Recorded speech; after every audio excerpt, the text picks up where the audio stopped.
Hello! Happy Pride Month!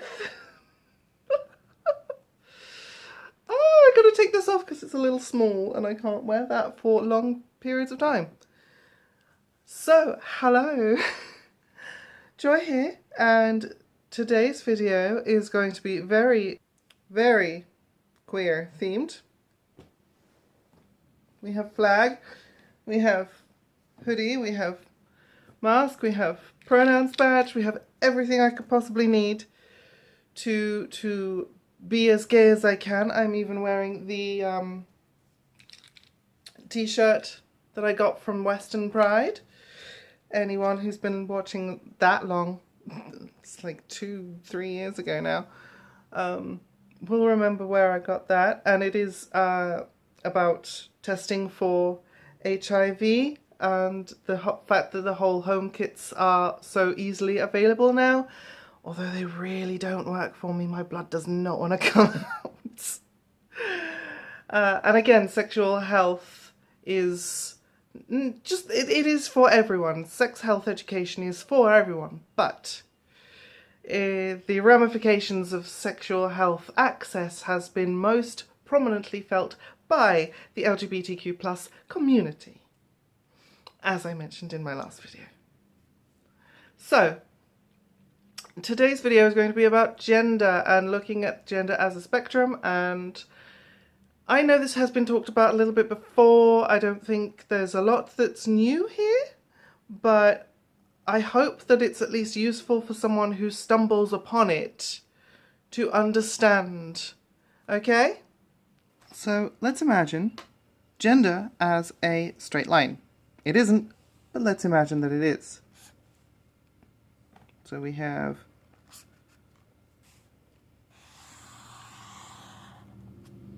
two points on this line. Let's just call them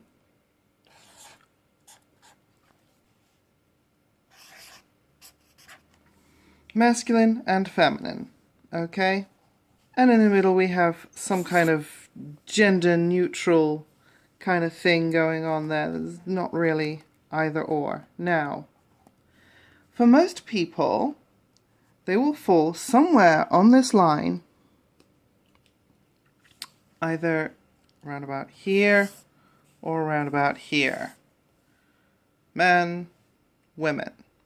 Simple.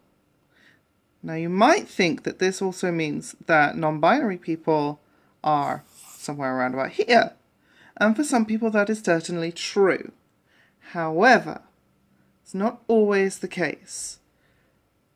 For me, I would place myself somewhere around about here to here, fluctuating somewhere in between these points, sometimes over here, but generally speaking, just in between these 2 points.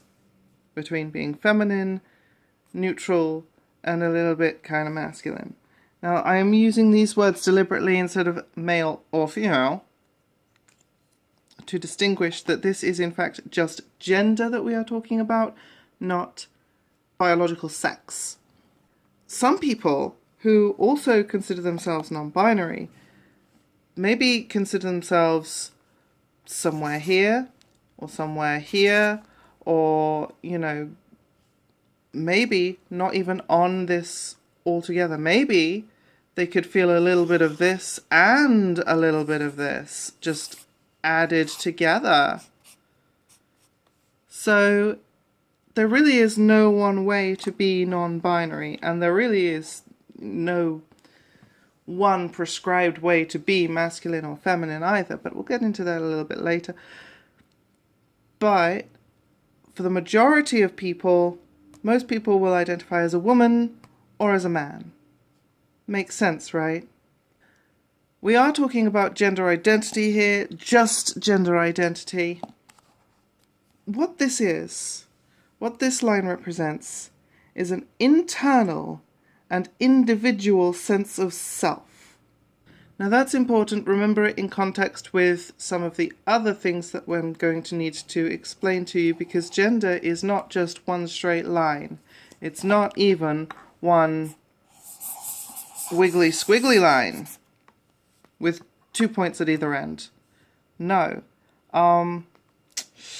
See, let's carry on and imagine another straight line. And we're going to have our same two extremes at either end, feminine and masculine, with a gender neutral middle.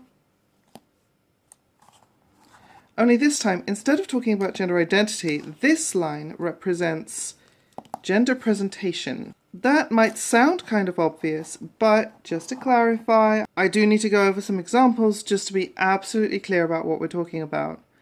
So, gender identity is the internal sense of self. Gender presentation is still individual, but it's external. It is a personal expression relating to visual and verbal language that we use within society. Yes, we live in one of those. Some examples of gender presentation you might be able to guess are things like clothing, hairstyles, makeup styles, that kind of thing. But also relates to things like names, pronouns, because labels are presentation too. That's what I mean when I say visual and verbal language. Masculine things that fall into this category would be wearing button-down shirts and suits and having a short hairstyle, things that I don't generally tend to do. Wearing waistcoats, that sort of thing. And, you know, on the feminine end would be like wearing skirts and dresses and floral presentations and, you know, hair colours and that sort of thing. I am talking stereotypes here because this is part of the society thing. And in the middle, you've got unisex clothes, unisex names like Sam or Leslie. And those are what I would describe as gender presentation, which is separate from gender identity. But because we live in a society, it's not just two lines. This line represents gender norms. Now, this is much more of a difficult thing to talk about these days because of gender equality in the workplace and job roles overlapping. But gender norms still exist in people's minds and in people's behaviours. So, let's just say for the sake of argument that something masculine might be being a hunter or a builder or something typically associated with men. And something feminine might be, I don't know, being a midwife or some kind of caring, nurturing role. These are gender roles. However, as the 20th and 21st centuries progressed, we find that there's a lot of gender roles that can actually be done by a lot of people of any gender. And, for example, being a doctor used to be seen as just a men-only kind of job role, and women were basically only ever going to be nurses, but now doctors and nurses can be of any gender, and those would be here in the unisex area. And it doesn't just apply to job roles either. This also applies to the roles that you think you are trying to fulfill or that you are in fact trying to fulfill. What I mean by that is, let's take it marketing for example. Gendered marketing is huge, and you have a big market for things like men's razors and women's razors. They shave hair, they do the same thing. There's no real reason for them to be that way. But pointlessly gendered products is a topic a little bit beyond the scope of this video. But what I will say is that the fact that there are men's razors and women's razors is a perfect example of gender roles. And a man is expected to buy a men's razor and use a men's razor in a manly way, whatever that might be, to shave his face. A woman's razor might be used to shave her legs or armpits or something like that. And usually these are coloured pink, and usually they cost more. Alright, we need to throw out all of these lines now because gender is not in fact a line. We've got 2 points at opposite ends of a spectrum to put in distinctions of intensity as well. High and low intensity, because some people feel really connected to their genders and some people just don't. They just don't feel that connection to anything gendered at all. Now you could argue that would be here, but I would argue that it actually is somewhere over here. And this is where the expressions of demi-girl and demi-boy might exist. Someone could be gender fluid and exist somewhere, anywhere, all over the place. Spectrums are not just lines. Spectrums are prisms encompassing all of this, and some people might be just completely off the page.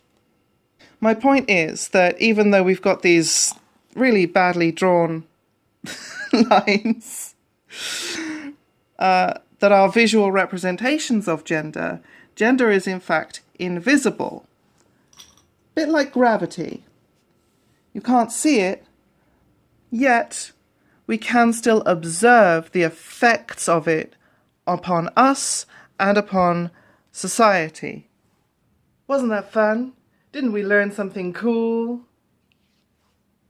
So, just to do a little outro, because I completely forgot to record that before, I wanted to talk a little bit, and forgive me for doing this, about Ben Shapiro, who I'm going to have to do a full-on video about him at some point, just because, sis, it's a lot. But just to point out that recently, in the past couple of weeks or so, he released a video called Debunked Transgender Ideology, which I'm pretty sure he would include this video explaining gender as he would probably just throw this in that category. That video itself doesn't debunk anything, and transgender people are not an ideology. The best takedown of this that I actually saw, and there have been a few, but the best one by far was the one by Samantha Lux. I will try and remember to link that below. If not, just find Samantha Lux. In that video, he claims that sex is binary. No. Sex, biological sex, which is not the same thing as gender, which we have been saying for since the 60s, because of one person called John Money, who Ben even fucking cites in his video, but takes the completely wrong message away from, that gender and sex are in fact separate things.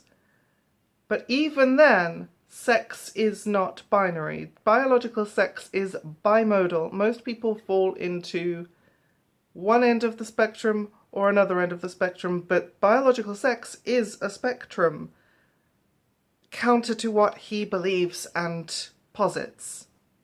Even though he even recognises intersex people, he still misses the point.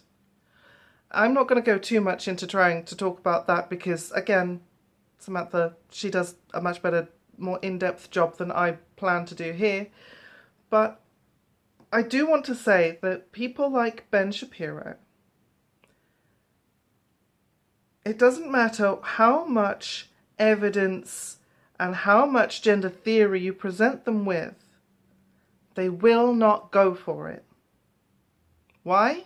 Because it doesn't fit their preconceived notions of what they already believe. This is a thing that humans do really, really badly. It's a misuse of logic and evidence and ideas. And the thing is that because these ideas are relatively new, he is dismissing them as woke SGW politics and stuff, which, you know, is not true. It's just psychology, as all sciences do, has evolved a little more with more information. Scientific consensus doesn't mean anything, because if you believe a conspiracy theory, then you can say, well, that proves nothing because I know the truth, and this thing over here that you're saying is evidence is actually just the insert name of supposed conspiratorial ideologues. This is how misinformation spreads just as much, even more so sometimes, as good information. Because people will tend to believe their biases rather than what's presented in front of them. Anyway, that's all for now from me. I am just going to say, have a happy Pride Month, Pride season even, because Pride for me, my town is having its first Pride in July, not June. That notwithstanding, be safe. A non-binary is fucking valid. God damn it. That looks like a mess. Did I think this through? I don't know. Let's keep going. I am